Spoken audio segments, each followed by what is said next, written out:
Bonjour, bienvenue dans cette nouvelle vidéo où, à mon habitude, je ne vais pas dire la vérité, car la vérité est conceptuelle. Je vais simplement proposer mon témoignage sincère d'être humain. Vous connaissez tout ce cadre, mais il est important pour moi, donc je vais le répéter systématiquement, que je sois bien clair avec ce que je dis dans chaque vidéo.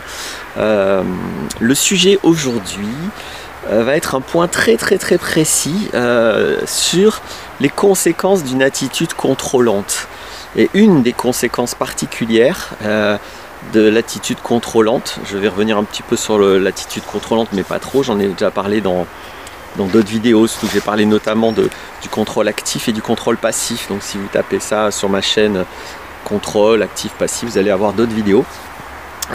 Mais là l'idée c'est de voir que un point très précis et évidemment sa solution. Le but c'est pas juste là que je vous donne un regard comme ça, je vais vous proposer une solution mais qui coule de source. Comme d'habitude, quand on comprend profondément un problème, en général la solution vient avec. Donc par attitude contrôlante, je vais évoquer toute volonté d'être un peu dans le contrôle. Alors le contrôle c'est toujours sur les choses pour lesquels on n'a pas de pouvoir, on n'a pas de responsabilité. Sinon, on fait. C'est pas du contrôle que d'agir là où j'ai le pouvoir d'agir. Le contrôle, c'est ce comportement qui va consister à mettre beaucoup d'énergie. Alors, il y a divers degrés, beaucoup d'énergie pour pouvoir contrôler des zones où normalement j'ai pas de pouvoir. Donc, l'extrême de ça va tomber dans la manipulation. Donc on pourrait dire qu'il y a l'exercice de mon pouvoir dans mes cas, de mes responsabilités. Il y a une zone de contrôle qui peut être respectueuse relativement, mais de moins en moins respectueuse, voire de plus en plus chiante ou harcelante. Et ça, à un moment donné, ça passe la frontière de la manipulation, où là on va rentrer dans de la malhonnêteté, des mensonges, des techniques de manipulation pour avoir vraiment un pouvoir très fort là où normalement on n'a pas à avoir de pouvoir. Donc voilà un petit peu l'évolution. Donc moi je ne vais pas parler de la zone des manipulations et des prises de pouvoir.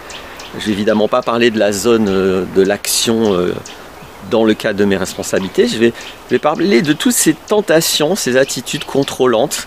Ça peut être presque gentil, bienveillant, si on est un parent, si on aide des gens, etc. Un peu sauveur, voilà. Mais ça peut être aussi une forme de stress, un besoin quand même de contrôler son environnement.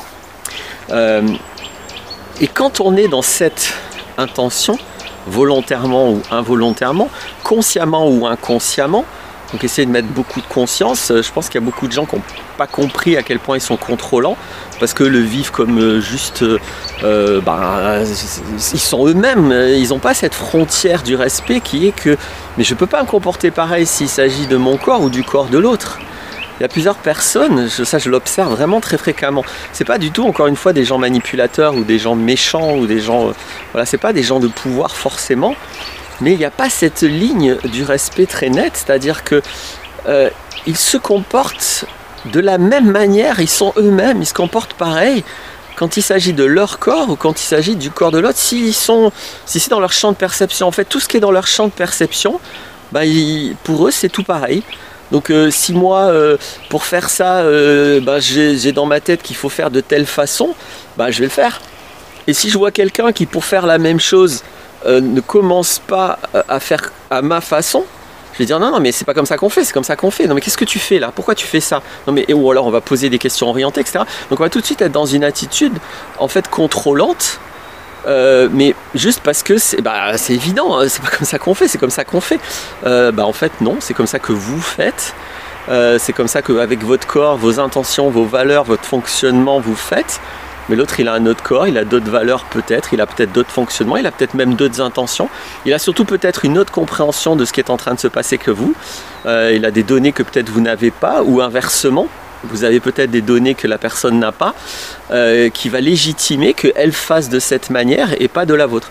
Mais bref, avant tout, de toute façon, c'est pas votre corps, donc vous n'avez pas, a priori, à contrôler. Vous pouvez proposer, vous pouvez communiquer, dire tu sais, t'es sûr que ça serait pas mieux de faire comme ça? C'est pas pareil que de dire mais qu'est-ce que tu fais là?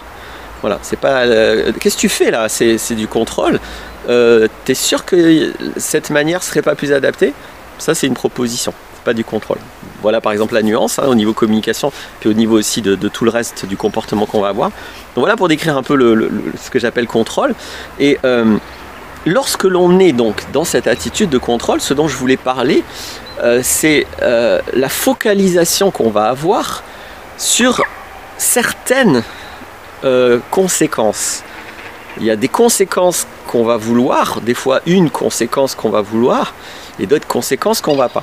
Et donc le contrôle va avoir comme mécanique quasiment absolue d'investir à fond quelque chose qui n'est pas en train de se passer, d'investir à fond certains futurs. Parce que vraiment on veut contrôler que ce soit ce futur qui se passe et pas ceux-là. Oula, ces futurs-là ne me plaisent pas, je veux ce futur. Donc j'investis à fond ce futur. Et cet investissement vers un futur, dont on n'a pas encore une fois tous les contrôles, tous les pouvoirs, va créer inévitablement du stress, de la peur que ça n'arrive pas.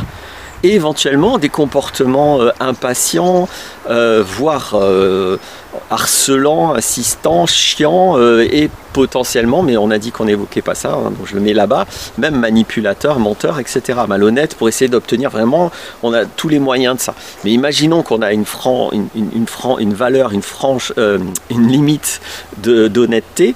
Bon, on va pas tomber dans les mensonges, la manipulation, on va en rester dans tous les moyens de contrôle respectueux. Mais pour autant, on va être dans le contrôle. Et donc ça va créer beaucoup de stress, beaucoup de peur et beaucoup de comportements désagréables pour soi et pour les autres. Évidemment que l'alternative, c'est de ne pas faire ça.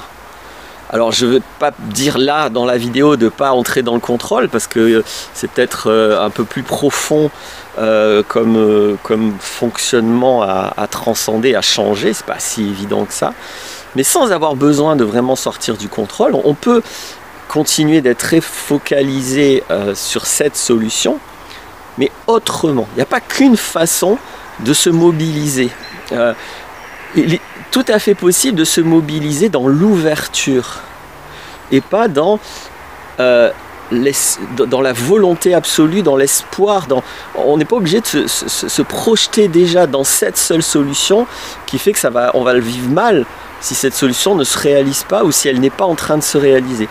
Non, on peut juste dire, moi c'est cette solution que je veux, je vais être très ouvert, je vais faire tout ce qui est en mon pouvoir pour y aller, mais j'accepte à l'avance la possibilité que ça ne se passe pas. C'est cette ouverture qui contient aussi l'ouverture pour les autres possibilités qui va faire que on va atténuer, voire faire disparaître les stress et tous les inconvénients dont je parlais tout à l'heure, les peurs, les stress et les comportements, je dirais, abusifs, on va dire ça comme ça, voire toxiques.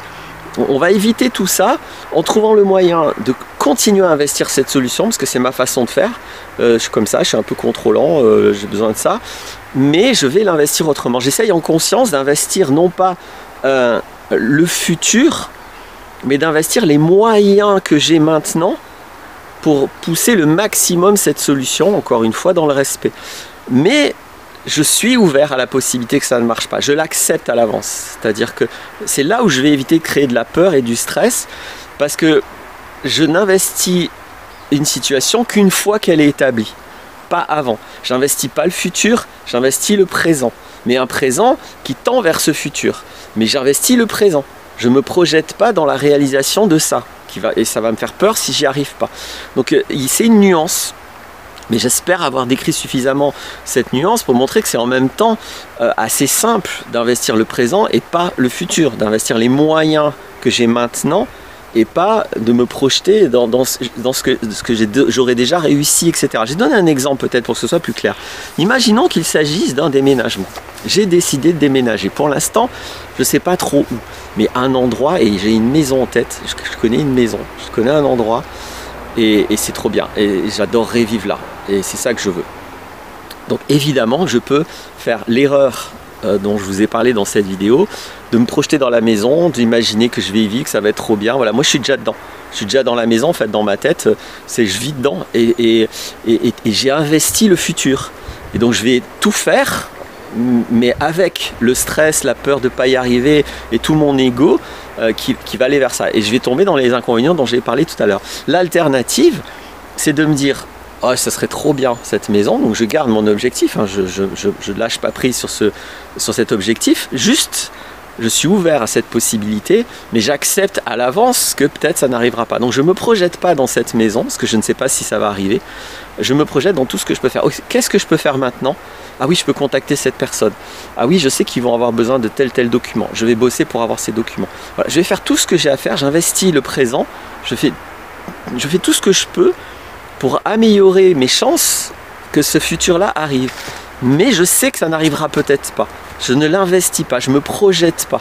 Je contrôle cette projection mentale. C'est juste ça qu'il faut savoir faire, apprendre à faire. Contrôler la projection mentale et éviter de la faire. Je reste dans le présent, je reste dans, ok, qu'est-ce que je peux faire pour ça? Et pas, ouais c'est cool, je suis déjà dedans. Et donc, je fais tout ce que je peux maintenant pour favoriser cette maison. Si je l'ai, ça va être bien. Là, ok. Ça y est, j'ai appelé le locataire, à moins que vraiment le propriétaire, pardon, ou le vendeur, ça dépend si vous l'achetez la maison, vous la louez. Mais ça y est, voilà, il est d'accord, moi j'ai les moyens, bon, les probabilités que ça se passe sont grandes, là ok, là je me projette, là j'investis. C'est-à-dire que cette solution, elle est établie ou elle est suffisamment établie, c'est jamais noir ou blanc, on n'est jamais sûr absolument de rien, mais c'est suffisamment établi pour que là je me projette. Ça y est, je passe à l'investissement du futur, parce que le futur est déjà, la solution est déjà bien établie, il ne reste plus qu'à la réaliser.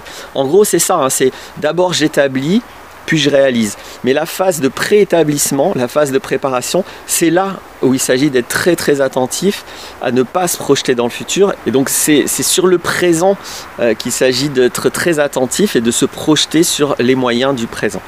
Voilà, j'espère que l'exemple illustre ce que j'ai dit.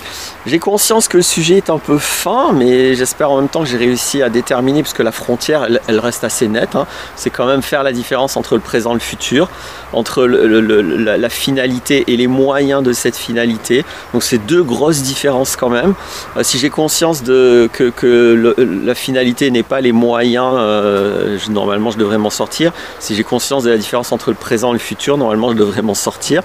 Ça vous évitera d'être un contrôlant abusif, d'être un contrôlant ou une contrôlante qui se contrôle aussi un petit peu. Voilà, c'est ça l'idée. À bientôt pour d'autres vidéos.